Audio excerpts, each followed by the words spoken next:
You know, there are some moments being on the internet.com like I am where I think the internet is a mistake, where I think the internet has shown us too much of humanity and we can never undo the damage that was done by the internet's creation and proliferation throughout this country. However, the internet is more like the pagan god of the harvest in that some years he giveth and some years he taketh. And in this year, in this moment, in this time, the pagan god of the internet harvest has given us some absolute gold, and that is Lance from the Serfs appearing on TimCastIRL. Now, I want to give credit where credit is due to Tim Poole for having this show happen. I really appreciated it. It was absolutely funny. A lot of people are giving Lance credit for appearing, but no, you don't get credit for appearing on a show that is like 100 times bigger than your show and getting all that exposure. It makes 100% sense for you to appear, and I do appreciate his poor performance, don't get me wrong, but the idea that he did anything brave or whatever by getting more exposure for himself is just not the case. And this was an absolute mess in every possible way, but in the good ways more than the bad ways. Look, I've done videos about the Serfs, I've done a debate with the Serfs, and in no way, shape, or form has he ever impressed me at all with his argumentation, except for how bad you can possibly be on the internet, and this was no exception. This was Lance in rare, awful form on every topic that he addressed. And we're going to get into it. We're going to do a deep dive into it. We're going to talk about it. We're going to laugh about it. We're going to celebrate it. But first, this video is sponsored, so let me chuck it to the sponsor. Look at the energy in that chuck. Then we'll bring it back over here and we'll talk about it on the other side. Celebrities in 2023 are getting on the latest, most trendiest diet. And guess what? It's called Keto 2.0. Keto 2.0 essentially works by utilizing some of the principles of the keto diet without all of the restrictions and whatnot associated with it. And one of the best ways you can start your Keto 2.0 journey is going over to ketowithjustice.com, getting this Wunderbar keto powder for yourself,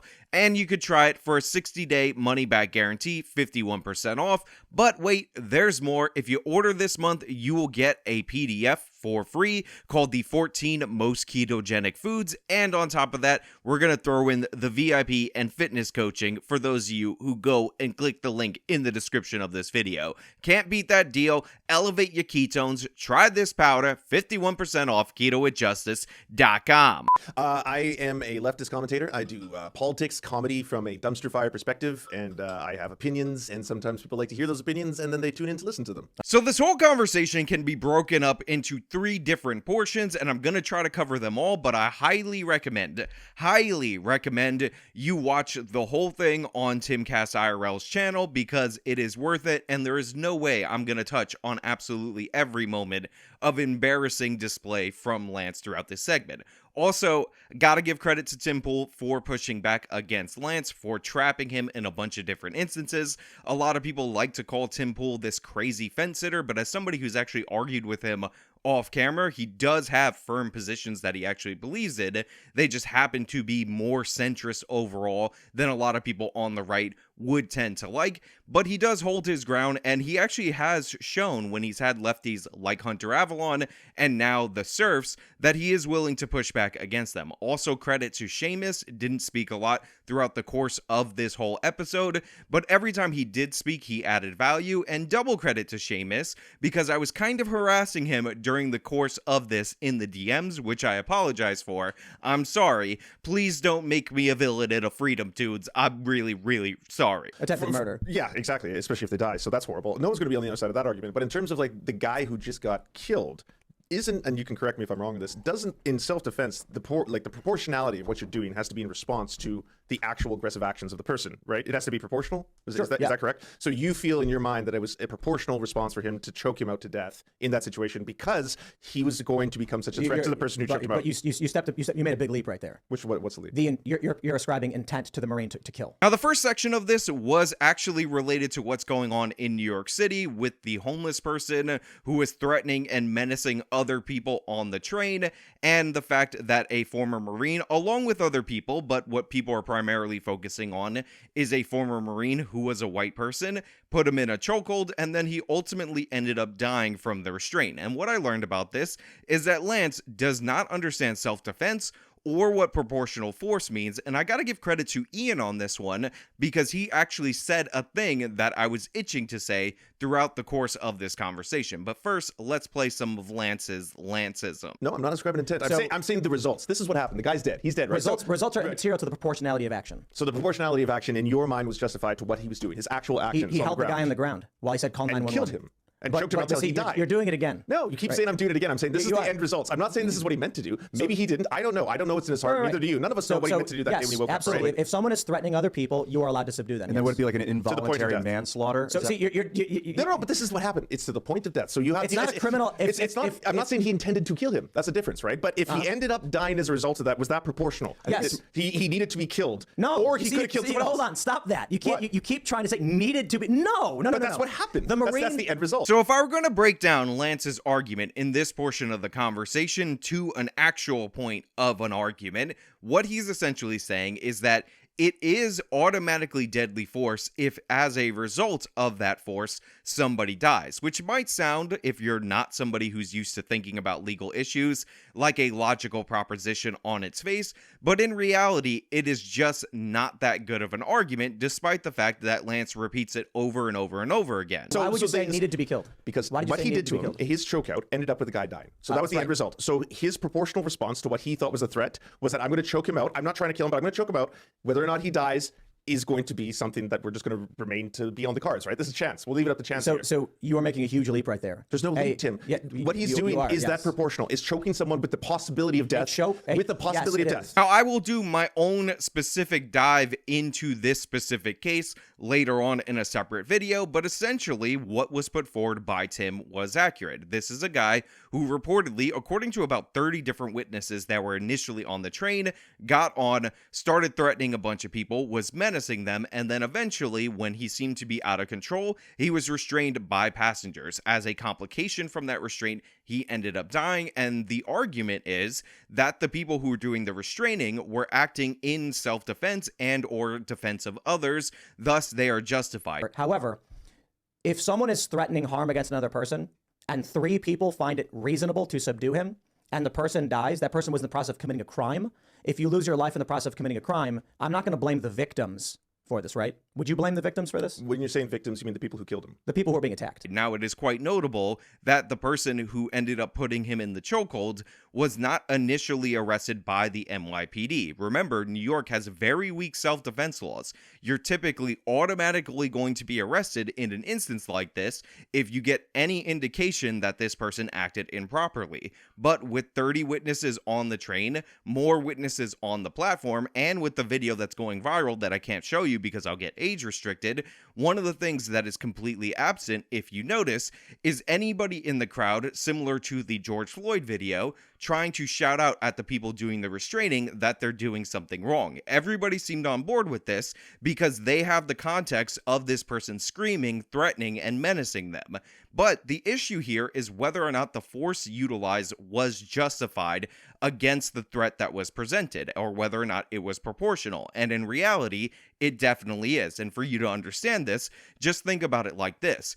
If somebody punched you in the face, which by the way was brought up by Ian Crossland in this clip right here. This regarding this dude that choked the guy out, I think what's going to come up is was it adequate force or was it too much? And I feel like if he had punched the guy directly in the face, that would have been worse. Because although, like if they got into a fist fight, because he could have fallen backward and hit his head. At least this, he was in control of the guy's body.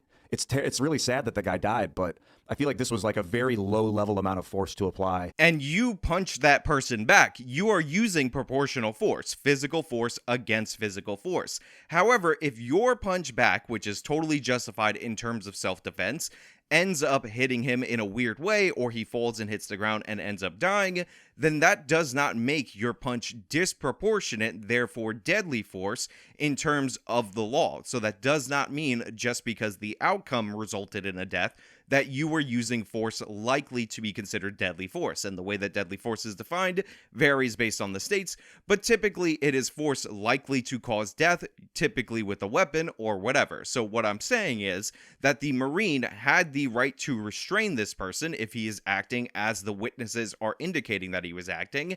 However, he did not have the right to use a weapon or anything like that, which he did not, which is why initially he wasn't charged. Now, I think he will eventually be charged due to political pressure, pressure, but that's why he wasn't initially charged. Something happened that resulted in 3 New York people who are likely not conservatives to decide this man must be subdued. Yeah. 3 people. Yeah. So when it comes to the idea of proportionality, I'm like, if 3 New Yorkers of all people were like, this guy's got to be stopped. Which is incredibly stupid because remember, it is not about the outcome. It's not about the end result. It's about the proportion of the force that was used. And we actually highlighted this in a specific case where a shoplifter punched somebody in a store and the store owner pulled out a gun, thus escalating a physical force situation to a deadly force situation, and how it made sense legally to charge that shop worker with a homicide in that instance because the force initiated wasn't proportional. But if that person did not end up killing him and he just fired shots, he would have also been charged with attempted murder. If this Marine would have fired shots on this guy and they would have missed him completely, he would have been charged with attempted murder because, again, it's about the proportionality of the force that is used, not about the end result. And in this case, we have somebody using physical restraint to deal with a physical threat, somebody who's threatening multiple different passengers on the train. If this is a problem that genuinely concerns you, why isn't it something that you would frame and want to advocate for more resources for mental health access and bring that up on a regular basis? And I'm not saying, and I'm sure, no, okay, hold on, Tim. I'm sure you've done it before. I'm sure you've had specials before. I'm what? We do it a lot. Okay. Why isn't that the focus? Why isn't today, hey, by the way, everybody, this horrifying tragedy happened on the New York subway. We got to talk about this. Yeah. Here's our angle. Our angle is we need to invest in mental health. We need to invest in giving access to public health care for Americans. Now, there's also a weird pivot from Lance to people die in jail and all these other things and how we have to invest, aka spend a bunch of money on mental health care in order to solve these problems. And I wish at this point in time, Tim or Seamus or Ian would have brought up the fact that this guy was arrested over 40 different times. Some of these arrests were serious charges. We have an attempted kidnapping, which he was able to plead to a much lesser charge. That was a kidnapping of a 7-year-old, by the way.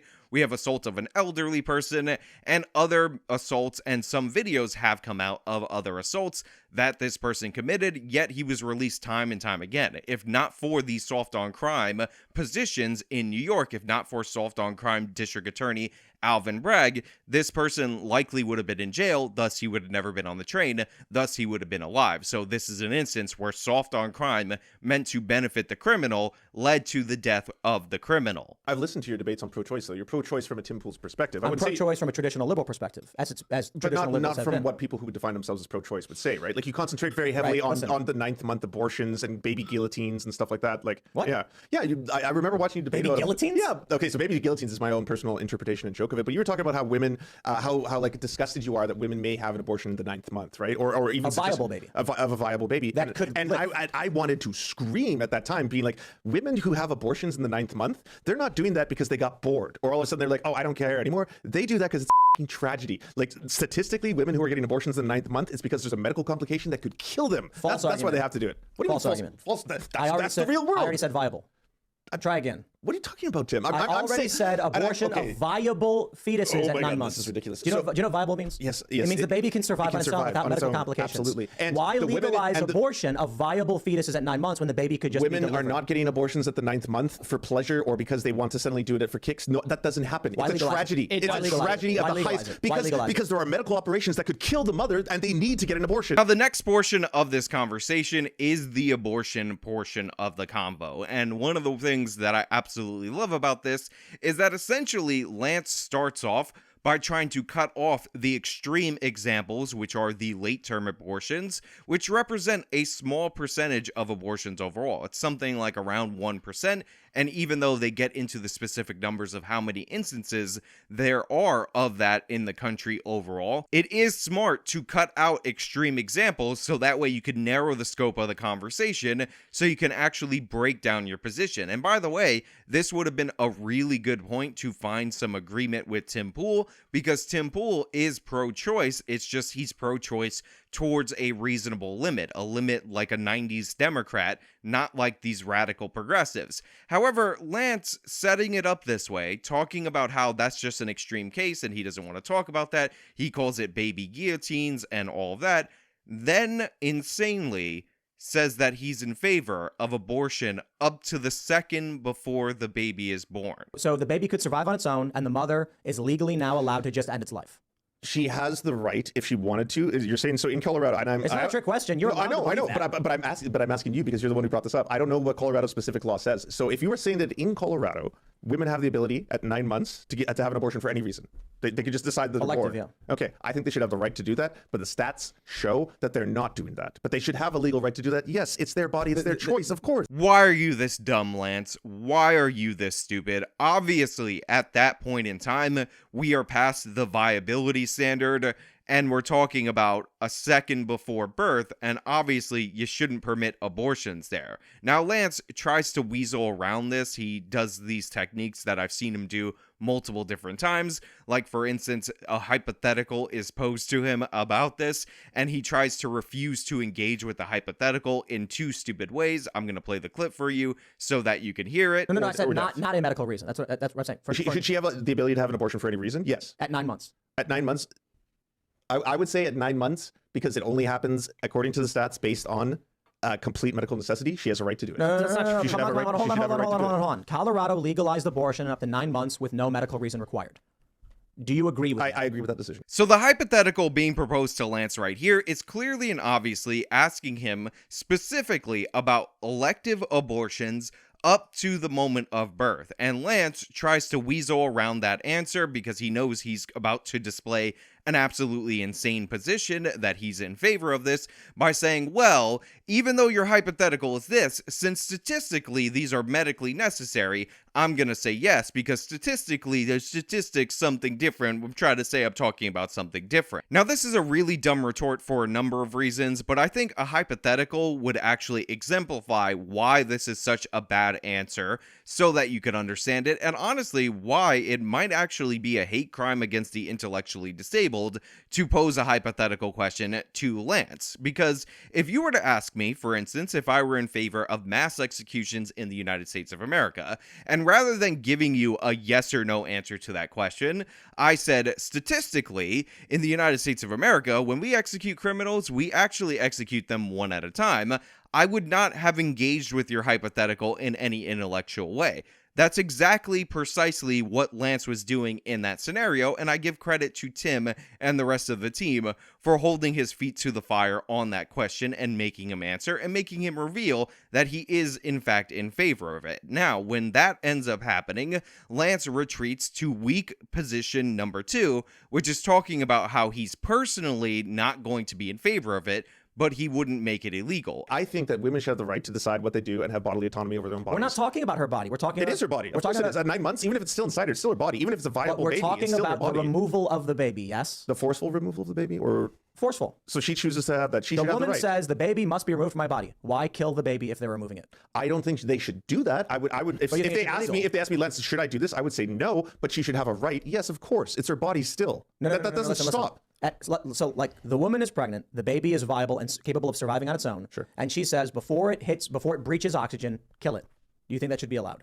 This is, again, the baby guillotines. This is why I brought that up. But what a weird scenario. This doesn't happen. This is not the real world. But it does. And if the argument is that it doesn't happen enough for you to care, that's fine. You're allowed to believe that. Sure. What I don't understand is it seems like your position is a rather shocked position where you recognize there is something inherently wrong with taking the life of a baby that could survive on its own, but you're also taking the tribal position of women should be allowed to do it anyway. No. If you were to ask me, Tim, hey, Lance, do you think it's a good idea if this woman who's 9 months pregnant, suddenly she got bored with the pregnancy, she doesn't want to have it anymore, but the baby's viable? Do you think that's a good thing to do? I would be like, no, of course not. Then why should it be allowed? Because it's still her right. It's still her body. But bodily autonomy doesn't stop at my morality. Tim, it's not my choice. Right? It's not my, yes, but that's not my choice. Why kill it? Again, anytime we're having political discussions, anytime we're having a conversation about policy, nobody cares about your personal position. Nobody cares about what you feel in your itty bitty baby heart. What we want to know is what you support in terms of policy. Again, here's another analogy that exemplifies this point.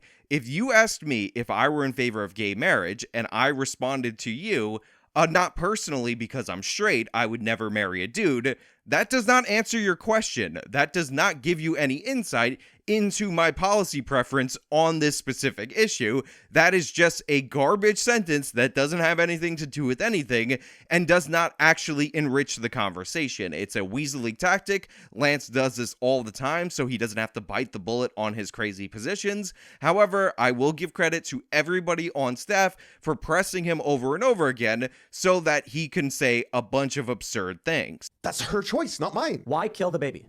Ask her. Ask her. Okay, so my point is simply this. You don't need to be shocked by it. You are allowed to have that moral position.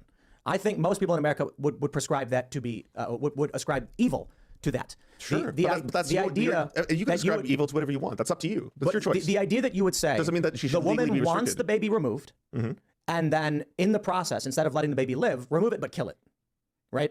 There's no reason to do that. You can give the baby up for adoption. You can drop the baby off on the doorstep of a post office. I agree with you. I'm not disputing So why that. legalize? Even if it's one, why legalize? You see, this is the craziest thing. Because her autonomy should not be cut off based on your morality. Because you don't think that idea is good. You don't like it. But the baby's been that's removed not where from we her should determine body. it. So right here, Tim is saying, listen, after the baby's viable, at 9 months, 8.5 months, it doesn't matter. And by the way, funny note, Lance doesn't know whether or not a baby could survive outside the womb after 8.5 months. I completely agree. I'm against forced birth, just like you. Cool. Except my difference is that if the baby's at 8 months and can survive, they can take the baby out as if they would have an abortion, but not kill it in the process. If it's viable at 8 months, is it viable? Yes, it is. Yes, it is viable at 8 months. Dude, there have been after babies after 6. 20 weeks. Again, Lance, just stunningly ignorant on everything he talks about, period, point blank. Everyone knows that a baby can survive outside of the womb at 8.5 months and significantly earlier than 8.5 months. But whatever, that's not the issue at hand. Your whole position is that women have a right to kill the baby even if they end the pregnancy, and there's no logic there. The logic is that I don't think you agree with forced birth at a point. How?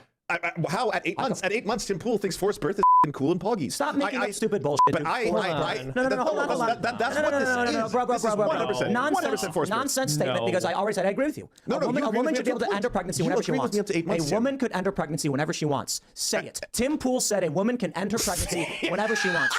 Yeah, I demand you aborting say is it. getting for both you ending a make up- pregnancy. But more importantly, what Tim is saying is that he's not in favor of forcing a woman to carry a baby to term. And Tim is pro-choice up until the point of viability, which, by the way, we can have an interesting discussion about how viability actually varies depending on circumstance. And we're always advancing technology to make infants inside the womb survivable outside the womb earlier and earlier. So that's actually not as solid of a standard as people tend to portray, but at least you can understand the argument around that. And Tim is saying, okay, you can get rid of the baby at 8 months, at 7 months, at 9 months, whatever, but you don't have to kill it. You can take it out, we put it in an incubator, and we try to keep that baby alive. You're in favor of that, right, Lance? Make up something fake. Tim Poole agrees with forced birth is a false statement. You're lying. I have already said I believe that women have a right to terminate their pregnancy to a certain amount of time. At 8 months is where you draw the line. No, I didn't. Yes, you No, I just said that. didn't. If the baby is viable, that she shouldn't have the right to be able to terminate it. Of course, Lance says no, and then he starts accusing Tim over and over and over again of supposedly being in favor of forcing a woman to give birth, which, by the way, if you don't do anything, if you don't assist a woman, then she will naturally, 99% of the time, 90% of the time, I don't know what the rate of defaulting pregnancies actually are in the natural world, will eventually give birth, but that's forcing a woman to give birth. But if you do a surgical intervention to remove the baby from the womb, but you don't kill the baby during the process of said removal, that is also forcing a woman to give birth. So Lance is just in favor of abortion. He says it's up to the woman, again, up to the moment of birth, which is just an asinine position. And I find it interesting that a lot of these lefties seem to be so obsessed with abortion in the United States of America, because we had the Roe versus Wade standard, which essentially capped any state from making a law to 20 to 24 weeks, which is actually quite extreme compared to the rest of the world. Now, I've shown a chart of Europe time and time again on this channel, and I talked about how Europe has settled in and around 12 to 15 weeks, but a lot of Western countries, as you can see, are actually earlier on this chart than the United States traditionally was, yet we never hear criticism from Lance or members of the left on Europeans' restrictive abortion policies. Again, Lance is saying that he's in favor of abortion up to the moment of birth, elective, without medical conditions. Even if he says the majority of them are medically necessary, he's saying they don't need to be medically necessary. but he always focuses on the United States of America. He has criticized things like the 15-week cap in Florida, which was signed by Ron DeSantis, because, oh my God, Republicans are violating a woman's right to choose, even though that 15-week cap initially signed by DeSantis, I know they're working on a 6-week cap right now, was much longer than many of our Western European counterparts. I think a lot of people in the United States of America don't understand that this issue is not an issue at the level of a constitutional right in almost any other place in the world. It's something that's typically worked out by the legislature, and typically when you actually have this not through the Supreme Court imposed on all the states, thus creating an angry pro-life movement to fight back over the course of 50 years, what ends up happening is that the legislature works it out over time, and you end up somewhere in and around 10 to 15 weeks, 10 to 12 weeks, depending on the country. So this is just something that is not talked about in this regard anywhere else but the United States of America. But again, if you're Lance, Canadian by the way, who's going to take the position that it is your natural bodily autonomy right to kill a baby 1 second before it's born inside the womb, you would think he would have been aiming his ire for the longest time, especially before Roe versus Wade was overturned, to all of these countries with much weaker abortion protections, or abortion rights, as he would call them, than the United States, yet he never does. Again, it's just somebody diving in, and he's Canadian, to cultural issues, to political issues that should not concern him, without any regard to how they appear in the rest of the world. He doesn't pay attention to that. He doesn't care about that. I mean, even Canada doesn't have a national limit, but they had a cutoff somewhere in and around where Roe versus Wade had it. That is done on the provincial level, and Lance never talks about how Canada needs to allow abortions up to the second before somebody was born. There's a child inside her Hold on, body. hold on. Not What about hers. meth? Like, should she be allowed to do meth? Yeah. I think if someone is doing meth while they're pregnant, that it is completely acceptable for something like, I don't know what the name of the service is in the United States. Child I services. guess Child DCFS services? would be. Oh, Yeah. it's her body though. Yeah, it's her body. If she wants to do meth, what's the big deal? The big deal is that she's intentionally trying to kill a child. Now, this closes out with this amazing trap laid by Tim Poole, where he asks Lance if he's in favor of pregnant mothers smoking meth, and Lance says that he's not in favor of that because the mother's trying to kill the baby, and he's against that. But again, this is after Lance said that it's okay to kill the baby 1 second before it's born. FS would be. Oh, Yeah. it's her body though. Yeah, it's her body. If she wants to do meth, what's the big deal? The big deal is that she's intentionally trying to kill a child. Hold on there a minute. Yeah, and I see where we're going. Lance, if you would have seen where he was going with that, you would not have walked into that obvious trap. But you profess to be kind of like fact-based, science-based, right? Yeah. Like you pull up. I've noticed you want to pull up stats and figures and stuff like that. Of course. Why is it that you push propaganda when it comes to trans people? Like what? That is so far beyond the pale. Like what? Okay, let's start with gender affirming care. Now, look, I am breezing past huge portions, huge swaths of this conversation because I want you to watch it in its full context. I remember when I was listening to it live, I was like, you know what? I'm going to listen for 10 minutes, then I'm going to let it go and go do my editing or whatever. And I ended up listening to the whole conversation, which went overtime because it was so unbelievably hilarious. But the third topic was the transit topic. And I really want to focus on just a few things in this topic because I want you to get the full breadth of the conversation. But one of the things I really want to harp on is the discussion around puberty blockers, underage transes, and Lance dodging around the topic that was actually presented to him in one of the weaselly ways that I tend to see lefties like this often do. Okay. Yeah, we shouldn't be giving Lupron to kids. So you don't think you should give Lupron to kids? Why don't you want Lupron being given to trans kids? Because it's a puberty blocker that inhibits the natural function and development of their body. And more importantly, I think my view is built upon what we've seen out of Europe already, right? So earlier on, maybe a few years ago, I was more agnostic on the issue until Sweden, Denmark, Finland abandoned this and the Tavistock Center got shut down. Mm-hmm. And the data they released said this actually caused more harm than good. And then I was like, well, okay, hey, how about that? And for some reason in the United States, they're still hell-bent on moving forward with what we can already see from, better countries with better healthcare systems saying no to this, right? Now, Tim presents the position that he is not in favor of puberty blockers. By the way, this is a position that I agree with. Unless you're talking about precocious puberty, what these were actually designed to deal with, I don't think that these are a smart thing to do in terms of dealing with transgenderism for a number of reasons. And even if you're somebody who's pro-transgenderism, it's also not the most practical thing to do, especially when you're talking about males that intend on transitioning to females, because what we find out is that puberty blockers administered to young boys actually stunt the growth of the male genitalia and thus don't leave you enough material if you wanted to do what is referred to as bottom surgery in the future, and this leads to multiple different complications. There was a report of somebody who actually died recently because they had to try to use material from the colon. Again, I'm not trying to disgust you. It's a medical conversation we're trying to have right now at this moment, so everybody be mature, and that actually would not have been needed if not for the stunting of the male genitalia. So I actually think there's arguments to be made, even if you're in favor of the transes, against using puberty blockers at this level. However, this is not the key reason why I'm not in favor of it. My position is more just like, I don't know, man, like social therapy stuff. They say that after puberty, desistance rates are between 65 and like 92%. Okay, so that's completely false.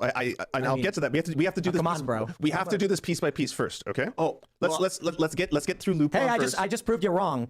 Studies show 10 follow-up studies found desistance of 61 to 98%. So when we're talking about transisms and related topics, it's actually quite difficult to diagnose properly depending on the age of the subject. So if you have somebody who is prepubescent, we have no way of telling whether or not they're actually suffering from a form of dysphoria, which is more commonly associated with somebody who's going to eventually transis to the opposite gender, or if they're dealing with a standard gender confusion. And this is why Tim Poole brings up desistance rates. Sure, of course. Adolescence is a crucial time for identity and psychosexual development in young people with gender identity concerns. The outcomes of GDC have been discussed in terms of its persistence and desistance.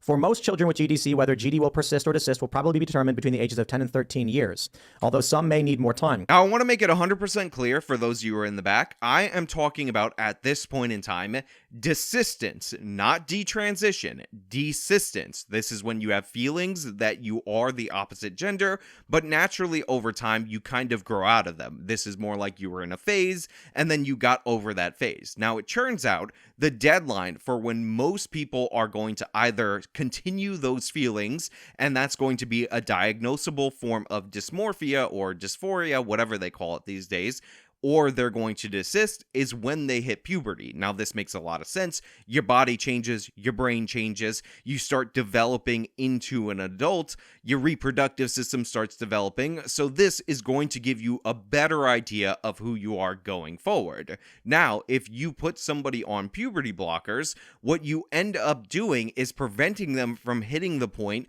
where it's absolutely crucial that they make the decision on whether or not they're going to desist or not. And this is not something that's marginal or something that's rare.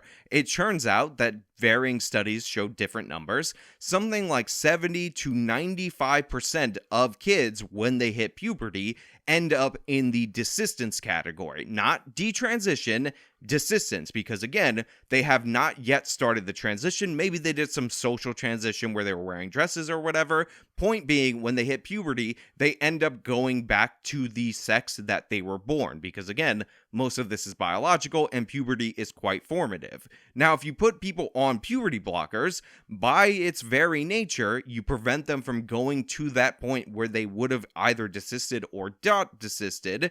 Then you put them on cross-sex hormones, and thus that is going to lead to a lot of people later regretting it that would not have done so had you actually let them go through their natural puberty. And considering that these are also experimental for treating gender dysphoria, this is also a problem, and this is one of the reasons why I think it shouldn't even be a debate on whether or not we're going to use the blockers to treat prepubescent kids. Whatever side you're on in terms of this issue, it makes the procedures in the future more difficult, as I talked about earlier, to put them on puberty blockers earlier.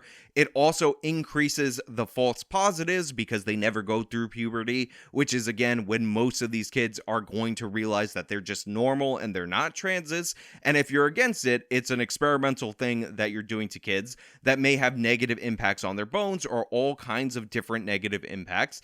And it does not seem worth it, especially if in the future they're going to further themselves down this path of irreversible problems. On top of that, not letting somebody go through their natural puberty is going to lead to their sterilization. I don't think we should allow parents and doctors to sterilize children at ages 11 to 13. That doesn't make any sense to me, and it shouldn't make any sense to you. Just think about it like this. If a 13-year-old said they had absolutely no issues with their biological sex, but they decided that they didn't want to have kids, and that doctor removed reproductive organs from them, we would obviously be livid at that doctor. He would be sued for malpractice into oblivion, and we would make sure that if the laws didn't cover banning that, we would pass new laws to make sure that definitely was a criminal offense. However, Lance ends up doing a couple of things. First of all, he's in favor of the sterilization of children, as we're going to talk about a little bit later, but he also tries to pivot the issue, and Seamus ends up catching him on this, to detransitioning, not desistance. Remember, Tim brought up desistance. I talked about desistance. Detransitioning is when you go through the process of transition and then you come back. And he specifically, if you listen to what he's saying, is referring to people who go through the medical transition and then come back. Cornell University. I'm not going to Breitbart for my source on desistance, okay? Sounds good. Cornell University did a meta-study. Let me, what is it? Okay, Cornell University did a meta-study on 55 different studies. Just start looking up Cornell University meta-study on detransition. On 55 different studies on detransitioning, that people detransitioned at a rate of less than 4%. I just want to flag that What's the title? desistance and of the thing I can detransitioning look are up? two different things. Now, while all detransitioners do fall under the category of people who desist from their gender dysphoria at some point in time, it's important to understand that desistance is orders of magnitude larger than detransitioning. And if you think about it logically, we have not been giving children puberty blockers en masse in the United States of America for any extended period of time. So most of the people who are going through this transition do so after they go through puberty. So again, this is the category that already has the 90-something% of people who desisted removed from that category. After they're adults, they have these procedures. So they're more equipped to determine whether or not they want to have these cosmetic procedures when they're adults than when they're children. What Lance is trying to do is saying that because these adults had these cosmetic procedures at some point in time in the future, and very few percentage of them end up going back on those cosmetic procedures after they made those decisions as adults, therefore, we should be perfectly fine putting children on puberty blockers, which again, just does not follow. It's not a logical position. On top of that, he cites a bunch of different European countries, and what we find out is that a bunch of these nations are actually suspending the use of puberty blockers for reasons that I've outlined earlier about desistance, about the negative impacts even if they want to transition in the future, and about the negative health consequences associated with using a treatment for precocious puberty in order to deal with gender transition issue. Now, Lance has no retort to any of this. This is why he constantly deflects, and then he does drive-by citations of different studies, but I will point out there's one point where Seamus really nails him to the wall, and this is on the people who are labeled sometimes trans-disabled, but they have a body dysmorphia, and even though they get amputations, which are procedures that we've been doing in human history throughout all of human history, amputating somebody's arm and or leg because they want to be a cripple is not something that we would determine to be a good thing in our society. There is a product that is FDA approved for use with children that is a puberty blocker, and it has been used for a long time, for generations and decades. It's Lupron. It was just being done. No, but that's for an cis entirely different reason. That's for an entirely different reason. So to say we want to prevent a child from undergoing early onset puberty so that they can develop at a normal, healthy rate is entirely different. It is entirely different from saying we're going to administer puberty blockers because this child feels they're a member of the opposite sex. That's an entirely different reason. Whether or not it's because you're looking for a different is going to be the problem, right? You want to know whether or not its use is going to be dangerous on children. And the reason for administering a certain treatment can render it dangerous. So, for example, if we have been amputating people's limbs for hundreds of years, if I go into a doctor and say, please cut my arm off because I don't want it anymore, and he cuts my arm off, that's medical malpractice. For you to jump in and go, we have been cutting people's arms off for hundreds of years. This is medically approved. People are allowed to do this. Is not, yes, absolutely. And Lance's retort is so unbelievably stupid, I have to play it for you. So what you're describing is called BIID, body identity disorder. I forget how it's spelled. It is a real phenomenon. It's extremely rare, but we know enough about it at this point to know that people will seek out to get operations on the black market if they have BIID. And what we found when people do that and go to the black market to have a limb removed is that it only provides a temporary amount of relief for their condition, and then it returns, and they have further complications from the fact that they now have a disability and or medical complications that come from all that. Yeah, Lance, there is not a huge swath or black market for people to do unlicensed surgical amputations of people's limbs. And if there were doctors practicing medicine without a license, doing something that we have banned them from being able to do, we should arrest those doctors. And guess what? You can send enough people to jail for amputating limbs unnecessarily, you won't get people amputating limbs unnecessarily. So this is not an argument that, oh, well, they'll just do it in the black market, therefore it's totally fine. Like Jazz Jennings is sterile, right? I don't know much about Jazz Jennings. Jazz Jennings. She's a reality TV star, right? Jazz Jennings. Yeah. I'm concerned that Jazz isn't trans. Because, that's not for us to say. I didn't say. I said I'm concerned that Jazz is not trans, right? Mm-hmm. And the reason is Jazz is dating women now, right? So then Jazz would. What does that have to do with being trans? Well, Jazz would then be a biological male dating women at the age of 23. What does that have to do with being trans? So it has to do with whether or not Jazz made the decision for themselves or the parent made it when they were 3 years old. Now, the next thing that they pivot to is activists and somebody who essentially was transed as a child, Jazz Jennings, by her parents, who are also trans as activists and also reality stars who profit off of Jazz's story. And the fact that the procedures had complications for Jazz, and one of those complications, or actually two of those complications, are one, that Jazz cannot feel any pleasure from the newly constructed genitalia. Really trying to clean this up so I don't get demonetized. And two, Jazz was sterilized because Jazz was not able to go through puberty naturally and will never have children. And that decision was made at the point of puberty blockers, which were done in and around, I think, age 12 or 13. I don't know the story exactly, so excuse me for getting it wrong. And then you have the bottom surgery that happened at age 17, so under the age of 18, which kind of signed, sealed, and delivered the deal. And Tim makes the case, and I think it's a logical case, that you should not be able to decide for a child or have a child decide for themselves under the age of 18 when they can't vote, they can't smoke, they can't drink, that they never want to have children or that they can remove their reproductive capacity forever. Sex hormones have an extremely high rate of sterilizing the individual. So these people can no longer reproduce. That's genocide. Is this the joke you're going to go for? Joke? You are removing these people's ability to reproduce. And if they're a young age and they haven't had the ability, like for instance, Jazz Jennings can never have kids. Jazz Jennings also, and this is probably part of your studies, can't actually feel any sexual feeling of any kind. Do you have any idea how weird this sounds right now? Like, why are you obsessing with a stranger's genital pleasure? That's so weird. That's so bizarre. That was very weird yourself. Now, this is a totally logical and sensible point, so of course, Lance ends up retorting by trying to appeal to disgust, by trying to say, oh, well, you're talking about other people's genitals, and that's weird, and I give credit for Tim for calling him out on this. And when I say this person will never have this ability, you go, how weird is that? It's weird for you to fixate on a stranger's genital pleasure. That's strange. That's so bizarre. Well, she's public about it. But see, you're not making an argument right now, is my point. I'm not. I'm saying it's weird. It's not an argument. Yeah, that's an observation. So you're trying to make an appeal to emotion and an appeal to shame. No, I'm just giving you my genuine thought when you say something like that. Like, well, it was a really pathetic attempt at trying to make an argument. Why should we talk about that? Why should we discuss whether or not she has genital feeling? That's not important. It's not. It's not in my business. So let's focus then on the sterilizing of the individual. Are you okay with that? Who's sterilizing people? Jazz Jennings is sterile. Why are we going back to Jazz Jennings? I don't know anything about her. Because Jazz is a famous individual on cable television. So if she is sterile for whatever reason, what does that have to do with me? Why does that concern me? Why should I pass legislation the sterilization of teenagers?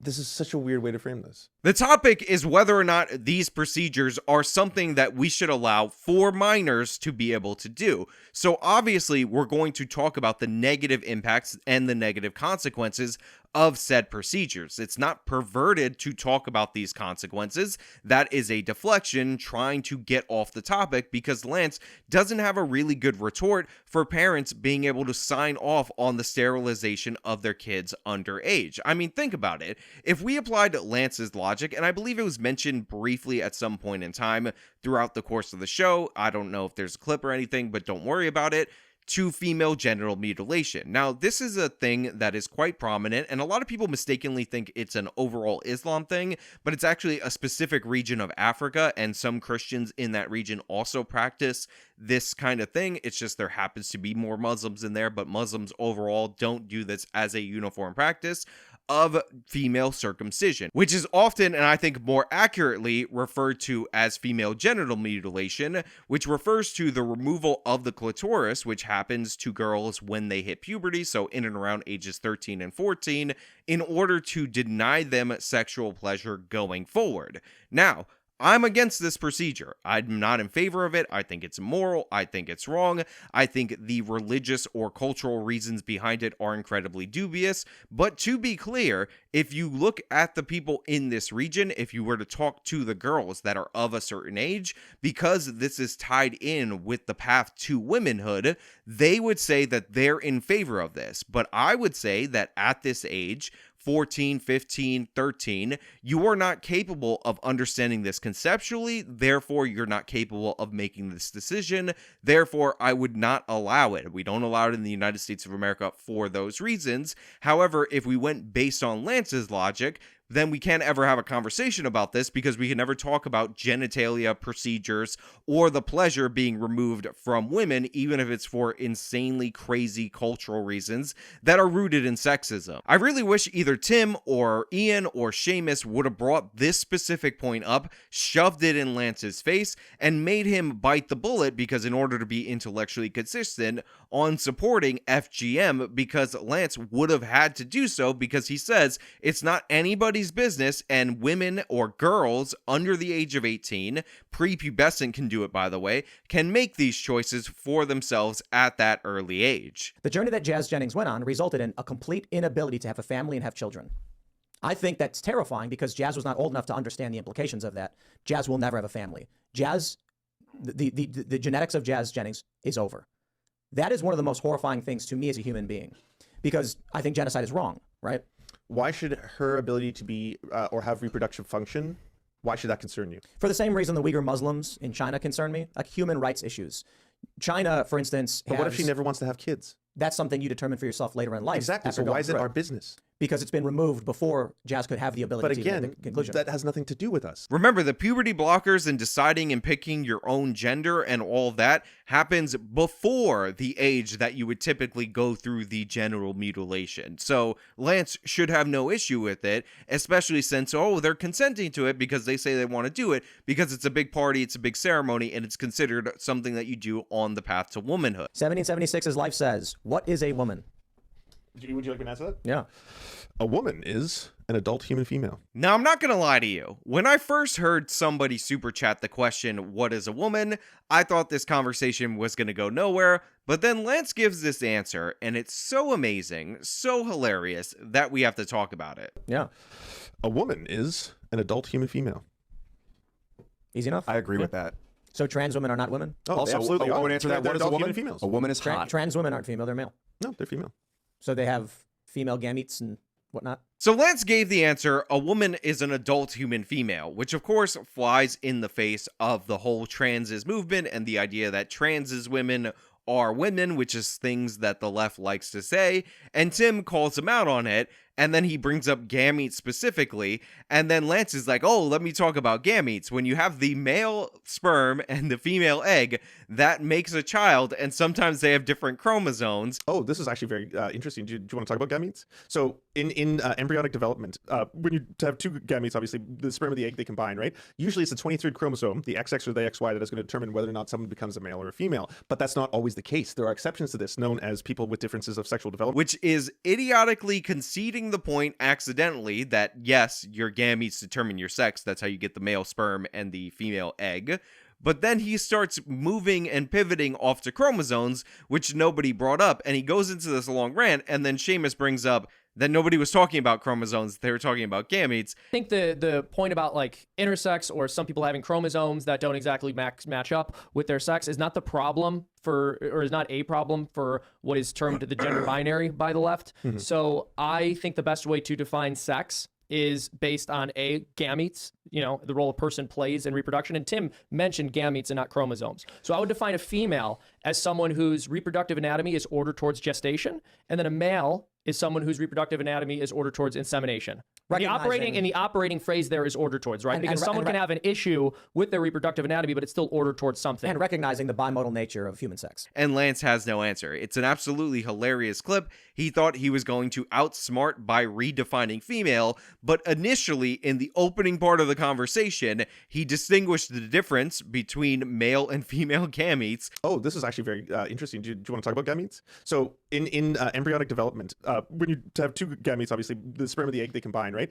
And completely conceded the point. Now, there's also a laughable clip at the end of the show where they talk about whether or not sucking the trans peen is a gay act, and this is in the after show. And of course, Lance says it's straight to suck the peen. Oh, God. The after-hour show is wild. If you suck a trans woman's penis, is that gay? It's not. No, you're sucking a woman's penis. Stop. Stop. Gay. I know. Stop. I'm blowing minds. Hey. Look, I'm going to be perfectly honest with you. I actually am of the belief, and there is a word for this specifically, that if you're a guy and you're specifically attracted to biological males that look incredibly female, except they got their male equipment on the bottom, then that's actually a different category from being all the way in terms of the gay category. However, from a scientific point of view, if we're talking about what homosexuality actually is, male on male sexual relations is homosexuality. Now, I don't really have an issue if you want to be a gays or you want to be specifically into the transes. It doesn't bother me, but the facts are the facts, and I don't think we need to redefine the facts in order to make people feel more comfortable. I think we can acknowledge this. We can acknowledge that there is something unique about somebody who's attracted to specifically highly feminine-looking dudes. But yeah, you're in the category of having a homosexual encounter. It's not a straight encounter by any regard. The most I will grant you, the most grace you will be given, is that it's not exactly precisely the same as being attracted to a normal looking dude. But hey, those are just my thoughts. Let me know your thoughts about all these topics down in the comments below. If you liked the video, show me by leaving a like, subscribe for more content, follow me on all my social media, support me via the support links in the description of this video. This has been me talking about Lance's terrible performance on TimCastIRL. Till next time.